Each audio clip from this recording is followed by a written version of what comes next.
Today on the show, we are looking at the quarterfinals of the Tokyo Princess Cup. More great matches to add to what has already been an incredible tournament. Once we know who advanced, we'll preview the semifinals coming up this weekend, talk about a few show announcements, and check if the Ironman title is still in TJPW. All that and more coming up on the Tokyo Joshi Pod. Stay tuned.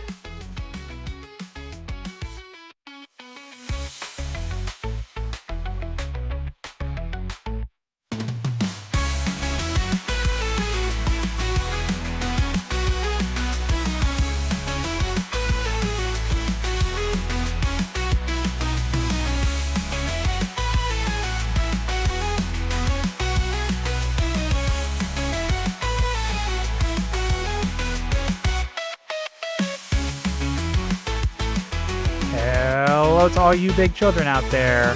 Konnichiwa, and welcome to the Tokyo Joshi Pod, your weekly dose of everything TJPW. I'm your host, Andy Zeich, and another loaded show on tap for you today. Today, we're going to continue our coverage of the Tokyo Princess Cup, one heck of a quarterfinal round that we have to talk about today. But before we get to that, welcome on into the show. Thank you for listening, as always. I hope you're all doing great, enjoying summer while it's still summer. I can't believe that it's like already mid-August. That blows my mind. It has been very, very hot in my neck of the woods. It still is very hot in my neck of the woods. And there's really nothing exciting going on in my world. But I am going to this month's Kitsune show. I went to last month's show. I'm going to this month's show. I'm really looking forward to that. It's at the end of this month in August. If the July event is anything to go by, this one I think certainly going to be a lot of fun. I'm very, very eager to see that roll around. It's got Kamiyu on it. It's got Alexis Lee. It's got Zara Zacher. It's got Nyla Rose. All these lovely, lovely competitors. I'm looking forward to that. We'll talk a little bit about that towards the end of today's show as we talk about excursions. But in the meantime, I also want to share that we released a bonus episode earlier this week in case you missed it. This is another entry in our Beginner's Guide series, and this one focuses all about the Tokyo Princess Cup. Pretty timely, right? We talk all about the history of the cup, the previous winners, how the cup works, what you win, etc., etc. So if 2026 is your first experience with the Tokyo Princess Cup, definitely give that bonus episode a listen to learn a little bit more about it. I think the episode's only about like 45 minutes or so too, so it's a pretty quick listen, pretty quick download to get you up to speed on everything Tokyo Princess Cup. We will talk quite a bit about the 2026 Cup today.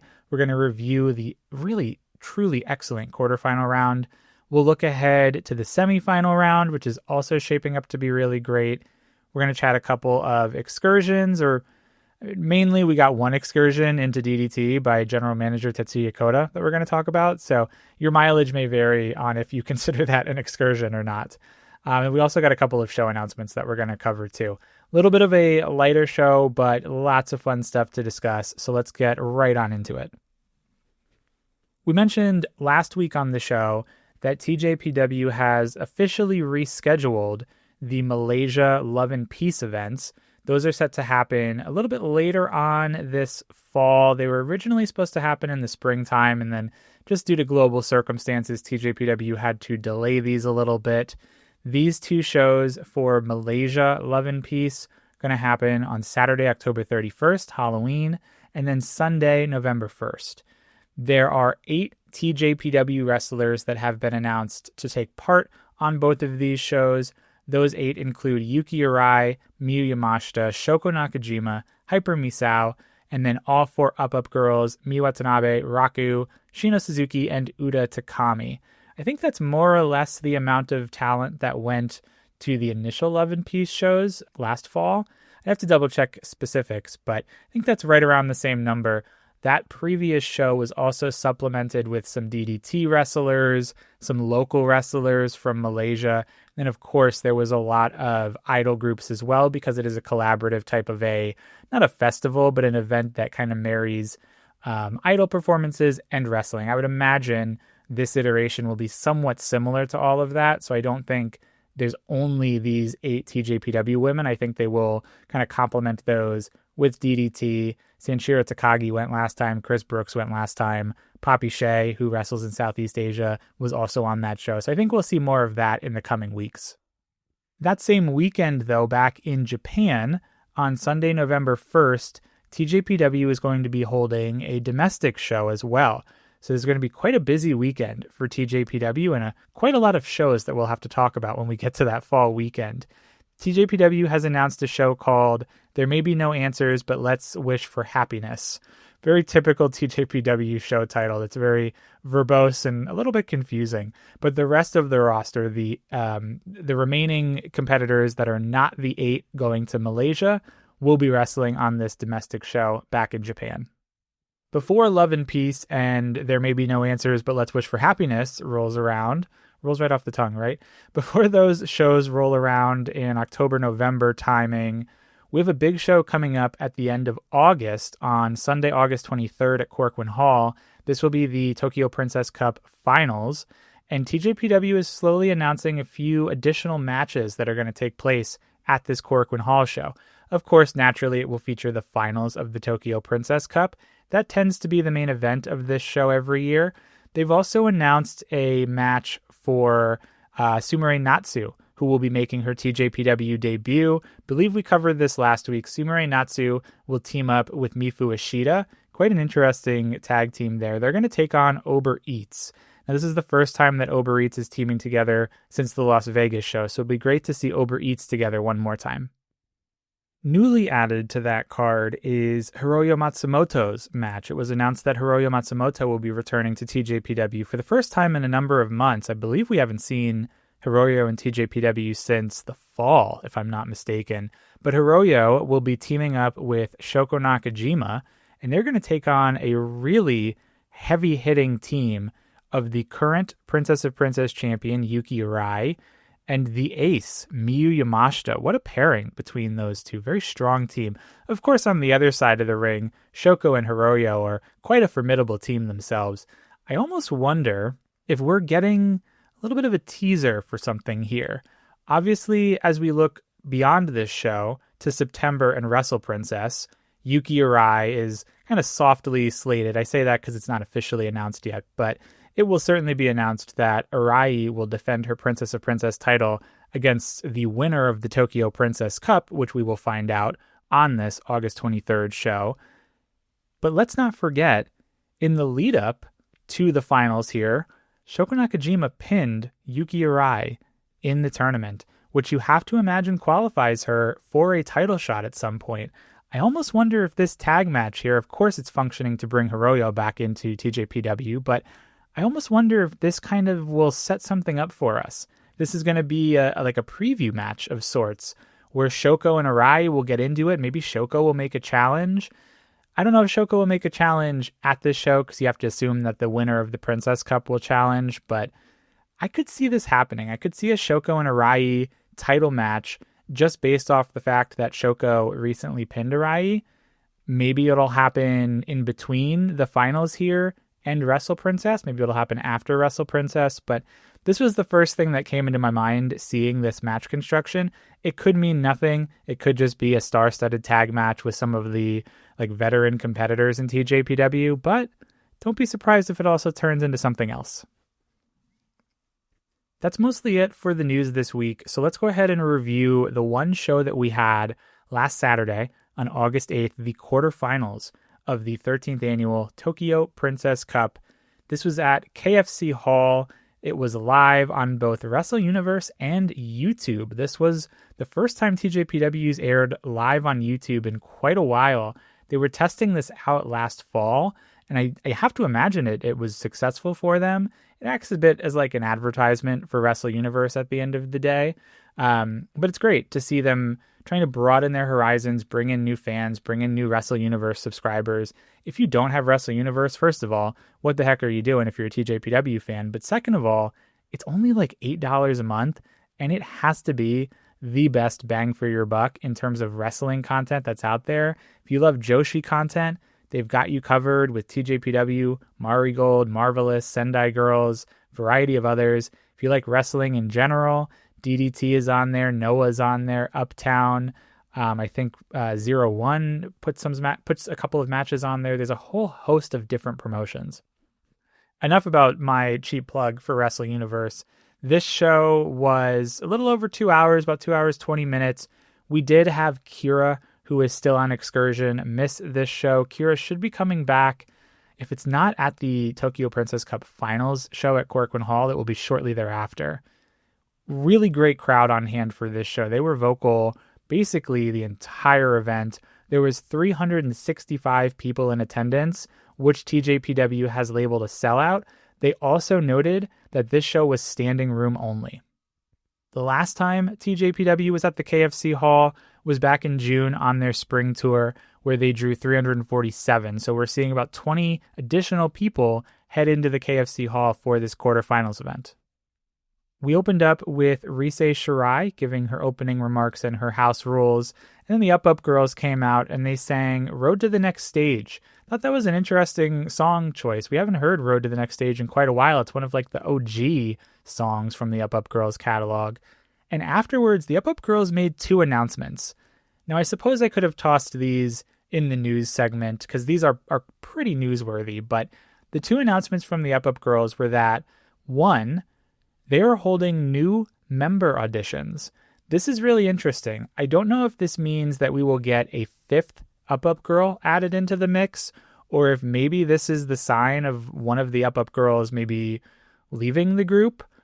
I have 0 sources. I have 0 information. This is purely just me, stream of conscious thought here.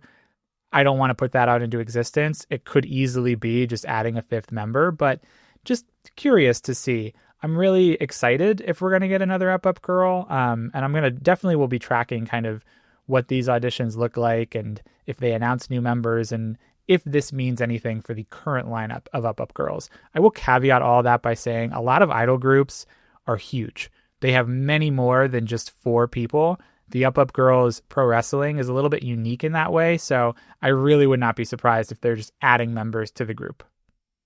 The second announcement that was shared is that the Up girls are going to be getting a solo Shinjuku Face show on Sunday, September 20th.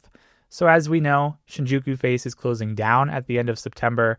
There is a host of shows that are scheduled all throughout September, in particular that final week of September too. There's a series of I think 7 or 8 shows from all different kinds of promotions, basically a celebration of Shinjuku Face.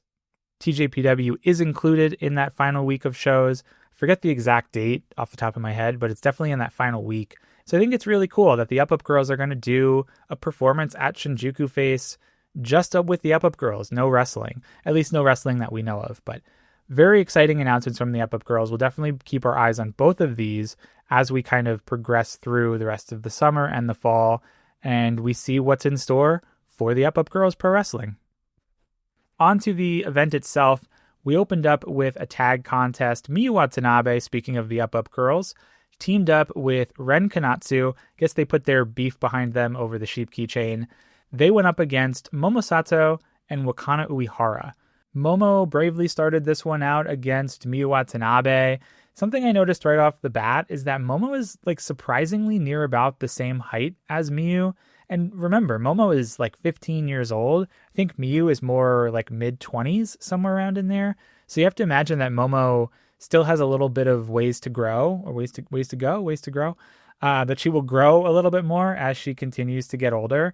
But that was something I picked up on right away, just kind of seeing them go back and forth. A lot of this in the early going was Momo struggling against Miyu. I don't think that's much of a surprise, but we did see a brief pairing between Ren and Wakana as well. Ren also found some time against Momo. She initiated some of that sheep offense using that dastardly foreign objects that she has, that sheep keychain. She darn near got herself disqualified because Fumarin was really had a short leash on her using that sheep keychain. Fumarin's picking up to that weapon that Ren brings to the ring all the time. It's literally attached to her body. Wakana and Ren then had a bit of a tussle. They were swapping submissions back and forth. We saw the banana pillow. We saw the shoulder bites. Poor Momo found herself back in there with Watanabe. Watanabe hit a one-armed body slam. She was kind of showing off. Then she hit some shoulder tackles, but Momo fought back a little bit. She did manage to hit a body slam of her own on Miyu, which I thought was pretty impressive. Miyu lined up for the giant swing, but Wakana jumped on in to help. Ren followed suit. She handled Wakana with the Ares Comet. Momo blocked a second attempt at the giant swing. She ended up getting a crab hold in on Miyu, and I swear for a moment the crowd thought that Momo was going to swing Miyu, just the way that she was holding her. I think the crowd was slightly disappointed that didn't come to pass, but they did eventually see a giant swing. Miyu Watanabe swung Momo Sato around, and that was actually good enough for the 3 count in 11 minutes and 16 seconds. That might be the first time that the giant swing has won a match. Next up, we saw an 8-woman tag team match kick slash. Miyu Yamashita and Sakura Hattori teamed up with Haru Kazushiro and Chika Nanase. They took on Yuki Kamifuku and the Up Girls, Raku, Uda Takami, and Shino Suzuki. The Up Girls entered together to upper kick. I like when the Up Girls come out and team together that they enter to an Up Girls song. I think that makes a lot of sense. And they had with them their new denim blue member, Yuki Kamifuku. The Up Girls fell asleep immediately at the bell, which left Kamiyu alone to face Yamashita. She wanted nothing to do with that. She ended up passing out herself next to them. Yamashita tried to pull Kamifuku back up, but she ended up tripping over all of the other girls. They tried to sneak a quick victory in on her, and the plan worked. The Up Girls started in control of the match. They didn't win the match that quickly, but they started out in control. Shino gave us a tour. There was a group, Oyasumi Express. Yamashita was like, what the hell is going on? She ended up countering a Raku smile train, but Raku hit her in the head with a Papo chop. She tagged in Uda. Poor Uda can't catch a break against Yamashita. I don't know how she keeps finding herself in these situations, but she just got demolished with some Yamashita kicks. Chika and Haru tag in over time. They remain on the attack until Uda is finally able to tag in Shino. The tide quickly swings once Shino is in there, but Shino loses that advantage to Haru, and then Sakura comes in. Kick slash even get a little bit of tandem offense in on Shino. Yamashita and Kamiyu then tag in. They start trading forearms and boots before Yamashita hits a return crush. Kamiyu fends off Chika for a minute, and then things really just break down. Everybody starts jumping on in. Haru levels Shino with a leg lariat. Uda eats a really nasty kick to the head from Yamashita. Again, Uda just can't catch a break. And then Raku takes out Yamashita with a sling blade. Good for you, Raku. That leaves Chika alone in the ring. She eats a famouser, and Kamiyu wins this match in 10 minutes and 13 seconds. Up next, we saw a 6-woman tag. We're really seeing all concoctions of tag matches here. A 6-woman tag, which saw the Kyoto tag pairing of Mifu Ishida and Princess of Princess champion Yuki Arai. They teamed up with rookie Shion Kanzaki, took on the very, very serious team of Mizuki, Mihiro Kiryu, and Pam Harajuku. Mifu started this one out giving herself a happy birthday chant. It was her birthday the previous weekend, so she was celebrating herself a little bit. Mizuki and Pam bailed out because they're party poopers. They left Mihiro alone in the ring, and Mihiro got to be the bad guy and attack Mifu to start this match. Arai and Shion came in to help her out. Shion ended up doing her Ganbare spot. Ishida tried to hit a pom-pom attack on Mihiro, but Mihiro just grabbed him and threw them into the crowd, and then she apologized. Pam comes in with a birthday gift in her hand. She had her hands clasped together, and she was like, hey, Mifu, I got you this birthday gift. And Mifu was like, oh, that's very kind of you. What could it be? Pam opened up her hands and there was nothing there. And she was like, you idiot, there's nothing here at the end of the day. How rude from Pam. Pam ended up landing a couple of shin kicks, then the Den Den Daiko. Mifu was finally able to tag out to Arai. She has a go with both Mihiro and Mizuki. Eventually, we boil things down to Shion and Pam. Pam counters an armbar into a roll-up and then tricks Shion into a shin kick before she lands a couple of drop kicks. Somehow, Mihiro gets back in there and she eats the Lafayette Harajuku. I don't know quite how that happened, but that causes enough confusion for Arai and Mifu to start double teaming. Mizuki comes in to take them out of the equation, and then Pam manages to hit a palm to justice in the middle of all of this, and she pins Shion Kanzaki in 8 minutes and 35 seconds. We move on to our first of 4 Tokyo Princess Cup quarterfinal matchups. Arisu Endo went one-on-one with Himawari. These two have faced each other once before. Arisu has a victory in that matchup. To get to the quarterfinals, Arisu defeated both Sakura Hattori and Chika Nanase. Himawari defeated Wakana. Arisu seemed to have the slight early advantage. She was like a half step ahead of Himawari until Himawari sidestepped a drop kick and then like whipped Arisu with her hair while she was hitting the drop kick. Arisu quickly caught on to that though. She grabbed Himawari by the hair and she ended up tying her hair into the ropes. She then hit her own drop kick and axe hammer splash. Himawari's hair was really a factor throughout all of this. She used it to trip Arisu. Then Arisu used it to add some pressure to a submission hold. Himawari managed a pounce and then a natural selection, which put her on the advantage for the first time. She tried to go for the half crab, but Arisu rolled through, booted her in the face. She managed to grab Himawari by the hair again. She sent her down to the mat, and then she hit this real crafty move where she stepped on Himawari's hair, so Himawari couldn't lift herself up off the mat too far. And then Arisu put her knee on the back of Himawari's neck and drove her down face first into the canvas. Really innovative offense. Arisu then went up top for another knee attack. She tried to follow that up with a water wheel suplex, but Himawari used her strength to break out of that. Himawari landed a few drop kicks. She tried for the half crab once more, but Arisu wiggled onto the ropes. The two continued to trade some offense. Himawari tried to go for another pounce. Arisu dodged that, hoisted Himawari into the water wheel.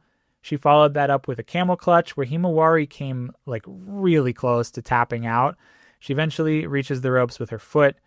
Arisu kept on the attack, immediately tried to go for the Juno Okite, but Himawari grabbed her in a headlock to counter that.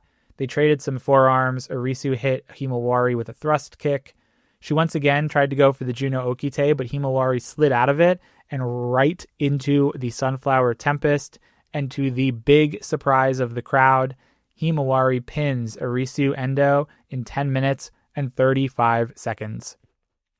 Big surprise. I feel like Himawari is more than deserving to make it into the semifinals, just based on her wrestling ability and her surprising strength too. She's always very deceptively strong, but I certainly didn't expect her to beat Arisu Endo to get there.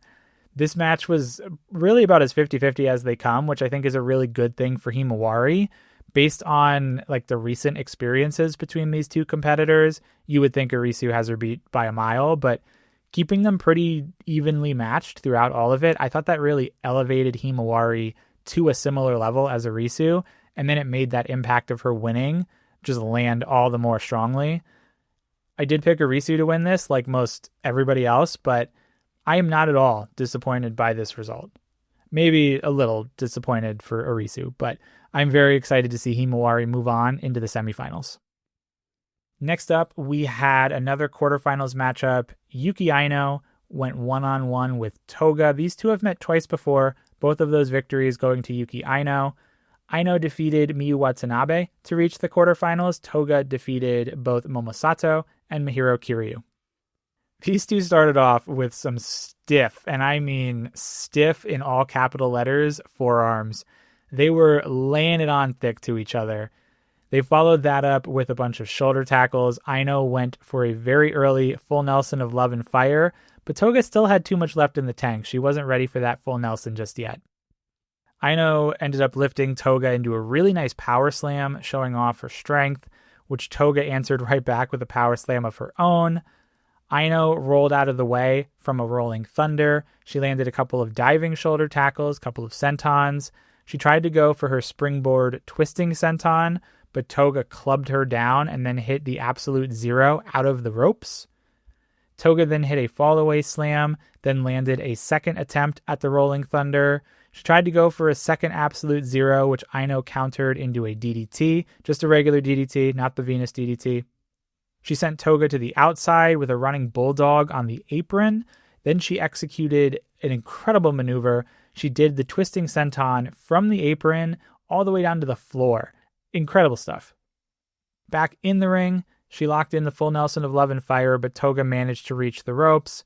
Toga caught her with another absolute zero, but she only got a 2 count. She goes for her new stretch muffler submission, but Aino quickly grabbed the ropes. Aino blocked a third attempt at the absolute zero and then dodged a Toga elbow right into a gut wrench suplex. Toga escaped the Venus DDT attempt. The two of them traded more forearms, more shoulder tackles. Aino at one point hit about 7 consecutive shoulder tackles. Toga powered up with a pretty strong forearm that sent Aino down to the mat, then immediately went for the stretch muffler, and Aino tapped out. Toga gets the submission victory in 10 minutes and 32 seconds, again, to much surprise from the crowd. Back-to-back big upsets. I was just as surprised that Toga picked up the win over Aino, and I'm 0 for 2 so far in the quarterfinals. We now have 2 members of the 2023 class in the semifinals. I don't think anyone would have thought that we'd even have one, to be honest. This match was like a hoss fight of a match, but it was very interesting to see Aino feeling the effects of Miyu Watanabe's backbreakers. She faced Miyu Watanabe in the second round a week ago, and she was still really selling the effects. And Toga seemed to sense that, and she took advantage with that new submission, that stretch muffler submission that she does. She was really bending Aino's back over her knee on the mat. It was really, it was gnarly looking. I was also going to say it really looks like something Mirai would do. I know I've been saying that a couple of weeks now, but she had to have inherited that from Mirai. So Himawari and Toga both move on to the semifinals. Even if they don't make it to the finals, I think both of them are coming out of this tournament very, very comfortably in the upper mid card. They have had terrific performances, the two of them. Toga's had a lot of momentum even before this, challenging for the International Princess title, but these two are certainly destined for some bigger things coming out of this tournament, whether or not they make it into the finals. Our semifinal contest saw a long-standing rivalry between Rika Tatsumi and Hyper Misao. These two have met 5 times in the past. All 5 are victories for Rika Tatsumi. To get here, Rika beat the ace Miyu Yamashita in one of my favorite matches of the tournament. Misao beat Mizuki. Again, really underrated match, one of my favorite of the tournament. We got a fairly subdued pre-match mic performance from Misao. She just got on the microphone and said there's a lot of history between myself and Rika Tatsumi. If you're unfamiliar with that, that dates back to when Misao turned heel and she was just known as Misao, not Hyper Misao. She actually unmasked for a brief moment of time and joined forces with Saki-sama. And there was this wonderful story that was told with Misao kind of questioning her identity, whether she's a good guy, a bad guy, very like superhero coded to a certain degree. Well, Rika was always the one that tried to pull her out of the dark side and kind of bring her back and say, no, you are Hyper Misao. Like, we know who you are. We love who you are. And that was kind of the whole story. It's a wonderful story. Perhaps we'll do a bonus episode rewind to it. But Misao was calling back to a lot of that history. So there's so much history between the two of us. I don't want to fight dirty. I want to fight clean. And I am going to beat Rika Tatsumi fair and square. And surprisingly, Misao fought fair and square through about 98% of this match. They started out with like an absolutely massive lockup. I mean, Matt Turner over at Talk Joshi must have been giggling. He must have loved that so much. They started to thrash each other around in the corner and got to the point where Rika had to resort to some really early choking to just get control of Misao. Misao quickly fought back. She was targeting the arm. She really wanted to get that chicken wing face lock in. Rika retaliated by targeting Hyper Misao's leg. She really wanted to get that figure 4 in. She does get that figure 4 in shortly after, but Misao reaches the ropes. Misao held onto the ropes to dodge a hip attack, and then somehow managed a Haipami returns out on the apron, which sent Rika like tumbling through the ropes. She took a very gnarly bump. Misao hit the I Am a Hero dive. She quickly went for that chicken wing face lock. Rika rolled backwards into a 2 count. And then Misao walked like right into a hip attack as if she was expecting it to come.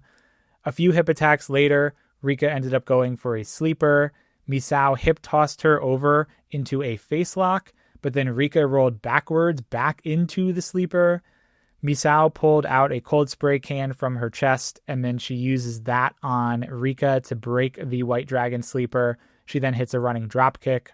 They end up trading forearms. That was a common bit through a lot of these matches today. Rika went up top to go for the missile hip. Misao met her up there. They continued to trade forearms.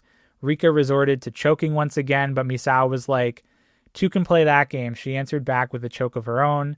Misao found this way to reposition Rika on top of the turnbuckle. She ended up hitting a Haipami returns from the top. She went for a second Haipami returns in the ring, but Rika got this like burst of adrenaline to hit her with a hip attack. They traded some roll-ups, which included a La Magistral Cradle from Misao. Rika ended up leveling Misao with a running kick to the head, almost like a step-up enziguri. She tried to go for the White Dragon Sleeper, but Misao managed to dodge that and counter it into a ripcord knee. Misao then hoisted Rika up into the Vanitas. We haven't seen the Vanitas since Grand Princess, and Rika was able to get free of that. She quickly got the White Dragon Sleeper, and once again, they started to wrestle around on the mat. Rika was like kind of gator rolling Misao around, and Misao's mask nearly came off at one point. Misao had to like quickly readjust her mask. It was ultimately too much for Hyper Misao. She taps out. Her tournament ends here in the quarterfinals at 13 minutes and 49 seconds. Despite bowing out, this is a hell of a tournament for Hyper Misao. I don't think anybody expected her to beat Mizuki, but she did so in a very, very good match. Then she comes to the quarterfinals. She has an even better match with Rika Tatsumi. Rika just about met her there too. She had what could be the match of the tournament against Yamashita in the previous round before coming here to meet Misao in this terrific match. Misao was surprisingly serious here too. She mentioned that in her pre-match mic performance. Of course, she always mentions that in her pre-match mic performance. But really the only cheating was the cold spray can at one point. And it came from a place of desperation. She didn't kick at the handshakes. She didn't wrap anybody up in the ring skirt or anything like that. So a surprisingly clean match from Misao. I could really see Rika winning this tournament more and more now. That idea just gets strengthened in my head as she continues to win matches and continues to put on excellent matches. I initially had that thought after she beat Yamashita because they made that such a moment. It was the main event, of course. It was these two pillars, but she finally got that win over Yamashita, and they had a moment at the end of it, and it was a similar thing here. She's obviously beaten Misao quite a bit over the years, but they had a similar moment at the end, and I don't know. I could be wrong. I do think there's a couple of other possibilities in terms of winners, but there's something about Rika that's really standing out here, and they might just give her the Princess Cup. She would be the last of the four pillars to win the Princess Cup. There is one more spot to fill in the semifinals, and we found that out in our main event. Suzume went one-on-one with the big kaiju, Shoko Nakajima. These two have met 3 times before, all going to Shoko Nakajima. To qualify for these quarterfinals, Suzume beat Shion Kanzaki and Pam Harajuku. Shoko beat Yuki Arai. We talked about that earlier, but perhaps Shoko has a Princess of Princess title match in her future. They do a bit of do-si-do to kick us off. Not really like, it wasn't high-speed wrestling, but they seemed to kind of share a similar style. They were very fast-paced, kind of this like float-over kind of style. They traded some rope submissions, the unmanned local train, and the honeycomb. The crowd was really, really invested in this match. Like I said, they were hot all night long here, but this crowd, you could tell, they were like locked in and sat for this one.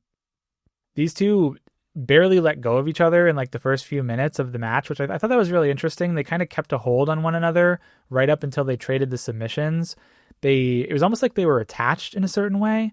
I mean, it was very fluid, both of these competitors. We talked about Shoko and how fluid she is, but I mean, Suzume too, she's right up there, and they have similar styles, but it was almost like a work of art, kind of watching these two. I don't know if you call it chain wrestling, but just what they were doing in the beginning was just, it was wonderful to watch. It was so seamless. Shoko was the first to gain a little bit of an edge with a couple of submission holds. She ended up tossing Suzume to the outside.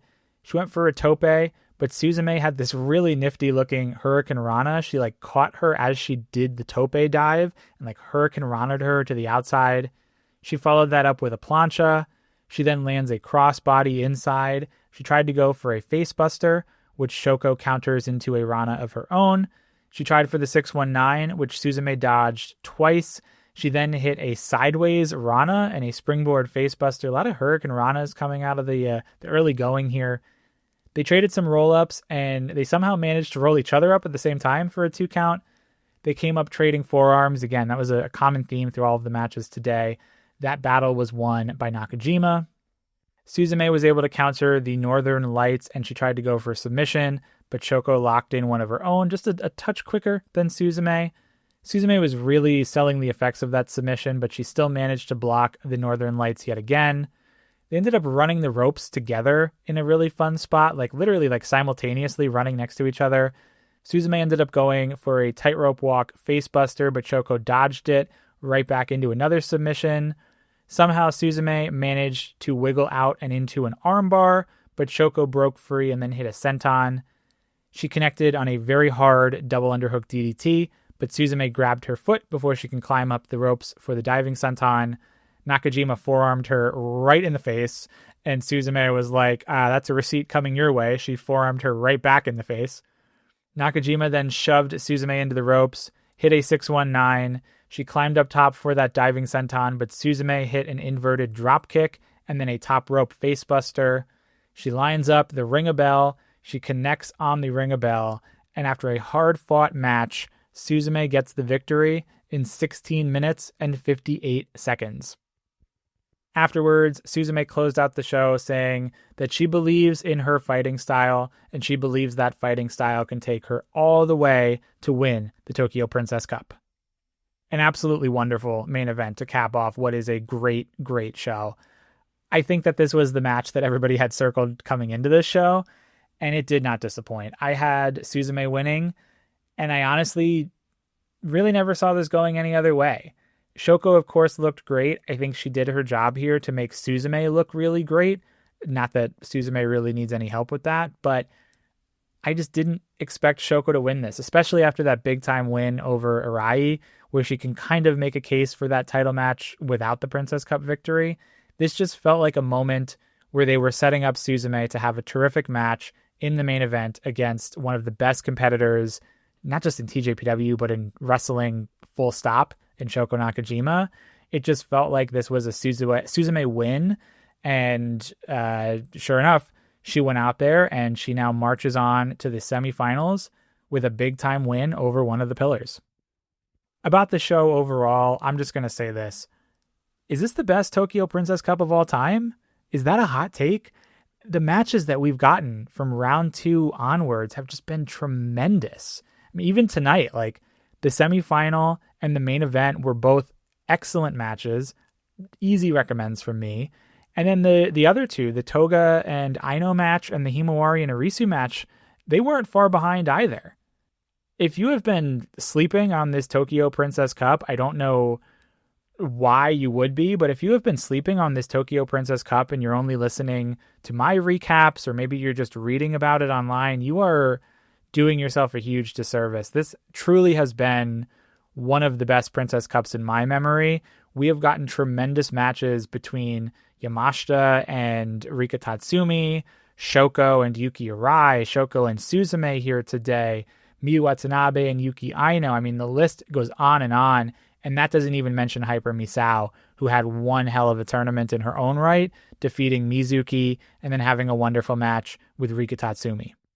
Before this show was over, though, backstage, they ended up shuffling the semifinals. They did a random drawing using some playing cards to determine who would face each other in the semifinals.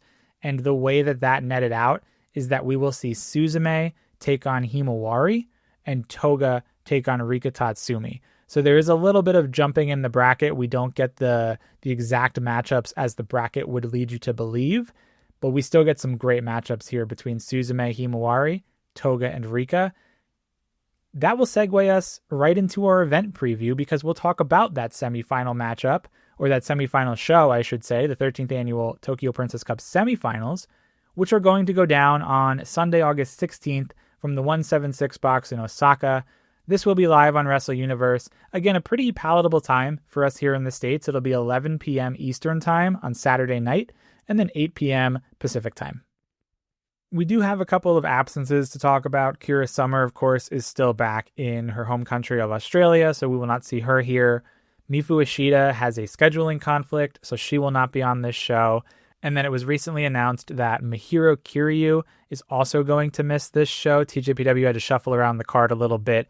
Mahiro is missing this show due to a back injury. So with the updated card, we're going to see 3 singles matches, an 8-woman tag, a 6-woman tag, and then, of course, 2 special singles matches for our semifinals of the Princess Cup. Let's start with the singles matches. These are in no particular order. I don't know what the match order will be. I assume the semifinals will be the semi-main and the main. I just don't know what order they're going to do them in. But regardless, we'll go through these matchups here. The first singles contest, we'll see Chika Nanase take on Momo Sato.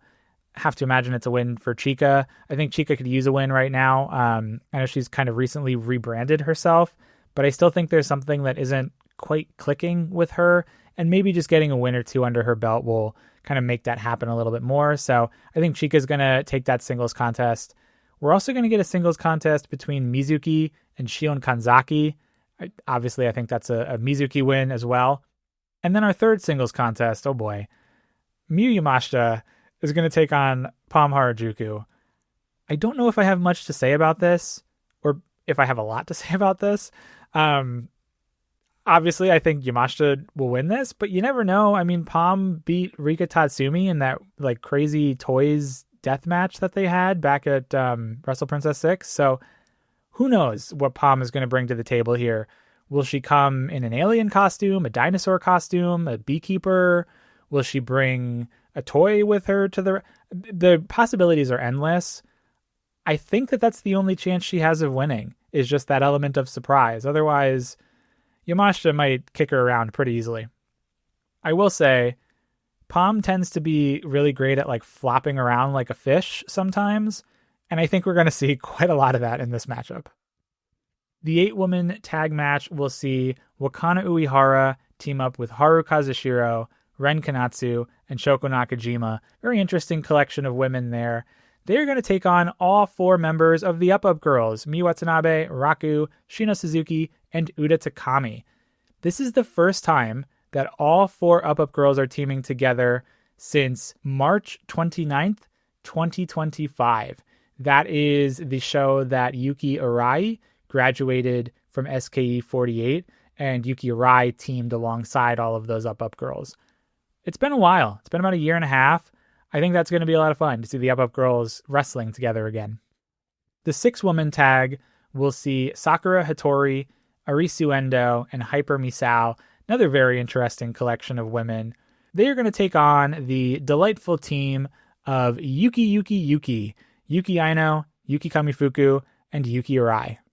Now, originally, this was set to be a 3-way match between the Yukis, which I was really looking forward to, but due to Mihiro having to bow out of this show with her back injury, TJPW had to shuffle some things around. So instead, we get the reunion of Yuki rather than the 3-way contest. This is the first time that Yuki are teaming together since April 22nd, 2023. So it's been about 3.5 years since we've seen the Yuki pairing. I just love saying Yuki, so I'm going to keep saying it. It's been quite a while. I think this is going to be a lot of fun. I do hope that we get the 3-way matchup between the Yukis at least once before Kamifuku retires at the end of this calendar year, but we're going to get a tag team here instead. We're going to have to wait a little bit longer for that potential 3-way, but you have to imagine the Yukis are winning, right? With their powers combined, they are the Super Yuki. The final 2 matches here are our Princess Cup semifinals. Rika Tatsumi will take on Toga. They've actually met once before. Rika Tatsumi holds that victory, and funnily enough, that came in the second round of the 2024 Tokyo Princess Cup. So a bit of history in the cup here. This is, you know what, I'm going to hold my predictions for a moment here. Let me talk about both of these matches. So we have Rika and Toga. Then we're going to have Himawari and Suzume. These two have met 3 times before, and Suzume has the win in all 3 of those contests. One of those was actually an International Princess title matchup. So my gut here says Suzume and Rika. They're the bigger names. They're a little bit more established names. They've been wrestling for a little bit longer than both Toga and Himawari. Both Toga and Himawari are members of the 2023 class, so only about 3 years for them. And you have to put your business hat on a little bit here. We're going to peek behind the curtain. I know we don't do that too often, but we'll peek behind the curtain. When you are trying to fill Korakuen Hall, and you're trying to fill Korakuen Hall for the main event of your biggest tournament of the year, and you're not trying to fill it with a title match, you have to think you're going to put it on the backs of two of your bigger names. That would be Suzume and Rika, in my opinion. But what that would mean is that we will eventually have a current champion win the Princess Cup, because Tatsumi is the tag champion, Suzume the international princess champion. So does that throw a wrinkle into that plan? It would also mean that if one of those champions wins, or when one of those champions wins, they will go on to face Yuki Arai at Wrestle Princess 7, which would mean all three titles would not be defended at Wrestle Princess 7 unless Rika or Suzume plan on pulling double duty. That might be a little odd on a big three show to not have all of the titles defended. And let's take this actually one step further. What if one of those two go on to defeat Yuki Arai? That would mean we have a double champion for the first time since Mizuki was double champion in 2023, and it would only be the second time in TJPW history. So that's a lot to take into consideration. Do we think business-minded? Do we put the two biggest names out there in the finals of the Princess Cup at Corcoran Hall? Do we set up two of the bigger match possibilities for Wrestle Princess main event between Arai and Tatsumi, or Arai and Suzume? Or does that conflate things and really throw some curveballs in there because we'd get a double champion or a champion winner or only two title matches at Wrestle Princess? I think that that's a lot to think about. I don't envy TJPW for having to make that decision, but originally, when I filled out my bracket, I had Suzume going all the way. I did assume that she would have lost the title, the International Princess title, to Wakana before the tournament started, but that did not come to pass. But that said, I'm ultimately going to ride with Suzume. I'm not going to change my pick. Although, like I said earlier, I could really, really see Rika winning this whole thing at this point. So for this show, I think that we're going to see Rika beat Toga and Suzume beat Himawari. That's what I'm going to go with. And then I'm going to roll with Suzume just to keep it consistent with my picks and not change things up on you guys. But truly could see Rika. I could even see Himawari if they really want to get a little crazy with it. But I think TJPW likes to be unique. They don't like to do the same thing over and over and over again, at least not in recent history. So I wouldn't be surprised if we see a champion win this matchup. I wouldn't be surprised if we see a champion challenge a champion. Maybe we get a double title match at Wrestle Princess. That might be too crazy, but I think we might be moving towards something outside of the box here. It'll be a great show. Again, Sunday, August 16th, Saturday night here in the States. It will be live on Wrestle Universe. No YouTube this time, just Wrestle Universe. So definitely going to be checking that one out. And then from there, we'll get to look ahead to that Corcoran Hall show, the finals of the Princess Cup. But we got a great one in store here, and truthfully, we might see the end of Palm Harajuku. So let's all tune in just in case this is the last time we see Palm Harajuku after she gets demolished by Miyu Yamashita. We don't have much in terms of alumni this week, so I will skip over some of our graduates, just talk about a couple of excursions. I'm still waiting for a couple Kira Summer matches to go up on YouTube, the Peak Pro Wrestling match and the Riot City Wrestling match. I've been checking those YouTube channels. There are other shows uploaded, but just not the two shows that had Kira on them. So I imagine that will come in time. And then I'd love to talk about them once we do get a chance to watch those, because they are free on YouTube. We do have one excursion, and I put that in quotations. We do have one excursion that went down on Wednesday, August 5th at DDT, a show called Memories of Summer Vacation. This was a men's match, so I know I spoiled this in the opening, but you might be thinking, what, a men's match? Who's went on excursion? Well, Sanshiro Takagi teamed up with Naomi Yoshimura and Hisaya Imabayashi. Imabayashi is the the general manager of DDT. Those three fought Illusion, MJ Paul, and who was the Ironman champion at the time, TJPW General Manager Tetsuya Koda. Now, you can rest assured I will not be doing a play-by-play of this match, and I'm going to put that in quotation marks too. I I just want to talk about this because we talk so much about the Ironman title here. And at the end of the day, Tetsuya Koda, he's not a roster member for TJPW, but he is ingrained in the company. He's the general manager. So in this matchup, Koda ultimately defended his title by pinning Imabayashi, but Imabayashi ended up pinning Koda immediately afterwards to win that Ironman title. He then immediately lost it to a member of the DDT roster, and the belt is now floating around DDT over the past few weeks.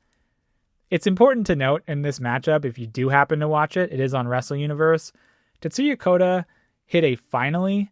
It was a very low finally kick, and even Arai on X was like, that's an interesting looking maneuver that you got there. He also hit a 5-knuckle shuffle, which was incredible. There's no other way to describe it. Regardless, Koda loses the Ironman title, and then Imabayashi loses the Ironman title. Well, these two have been at odds for decades. Koda challenged Imabayashi to a retirement match on August 14th. So the day that you're listening to this show, or the day that this show comes out, I should say, there's a DDT show, which is going to have a singles match between Hisaya Imabayashi, the general manager of DDT, and Tetsuya Koda, the general manager of TJPW, in a retirement match. I don't know what that means, guys. I'm not going to pretend I do. I think it just means that they're not going to get in the wrestling ring anymore, which, like, sure, I don't think we need to see Tetsuya Koda's pale body the way that we saw it on Wednesday, August 5th, but I don't think it means general manager duties. I think this is just a fun little thing that these two are kind of enjoying and throwing on this show. We might talk about that match. We might not. Certainly, if he is no longer the general manager at Tetsuya Koda, we will definitely talk about that. But if you like some insanity in your wrestling, which let's be honest, we all do because we're here talking about TJPW, this is happening if you want to check it out. Although this might be a little too much on the insanity scale for even us. A little bit later on in the month, I'm just going to quickly roll through these because we've been talking about them for a bit. On Friday, August 28th, Miyu Yamashita will defend her EVE International title against Kaylee Ray. That's going to be great. Looking forward to that. On Saturday, that same weekend, August 29th, Shoko Nakajima is going to be in Thailand, wrestling for Setup Thailand, where she will take on Matcha for the Setup All Asia Championship. And then on Sunday, August 30th, the upcoming Kitsune show, Kami Yugo's Hollywood, will take place here in LA. Yuki Kamifuku's on that. Alexis Lee's on it. They're going to be teaming together in the main event to face Zara Zacher and Dark Sheik. Going to be a great show. And then well out into September, the 18th of September, that's a Friday, Mizuki will be wrestling in Singapore. We don't know her match just yet, but I haven't seen Mizuki go abroad in Southeast Asia in a while, so it'll be exciting to see her travel around Southeast Asia and wrestle in Singapore. But that's just about going to bring us to the end of today's show. A little bit of a shorter one. Go ahead and grab your cold spray and your ice packs, because on next week's episode, we're going to review the semifinals of the Tokyo Princess Cup, and we will also look ahead to the huge final showdown at Corcoran Hall on August 23rd, no matter who is there. The tournament is really quickly barreling towards its conclusion, and I'm sure the finals are going to be absolutely excellent, no matter which two of the ladies make it. But I hope you enjoyed today's show. If you did, you can subscribe wherever you get your podcasts so you don't miss any future episodes. You can follow us at Tokyo Joshi Pod on Instagram, TikTok, and X. If you want to email the show, tokyojoshipod@gmail.com. But above all else, remember to keep your hearts burning. Stay magical, my friends. And we'll see you next week on the Tokyo Joshi Pod.